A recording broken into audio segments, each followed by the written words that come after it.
آج پہلی دفعہ مذہب پر بول رہا ہوں، اس لیے بولتا ہوں کہ ہمارے مذہبی معاملات میں دخل کیوں دیتے ہو؟ ہم کہتے ہیں تم جاہل ہو، تمہیں متہ نہیں ہے، تم نہیں جانتے اس ملک کی تاریخ کیا ہے۔ ہم تمہیں بتاتے ہیں اس ملک کی تاریخ یہ ہے کہ اللہ نے، اوم نے اسی دھرتی کے اوپر منو کو اتارا ہے، منو یعنی آدم کو اتارا ہے، ان کی بیوی ہم حوا کہتے ہیں، وہ ہموتی کہتے ہیں، اس کو اتارا ہے۔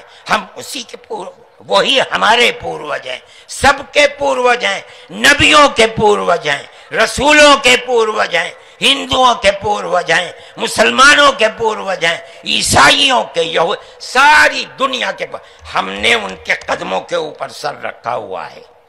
ہم مر جائیں گے مگر وہاں سے اپنے سر کو نہیں اٹھائیں گے۔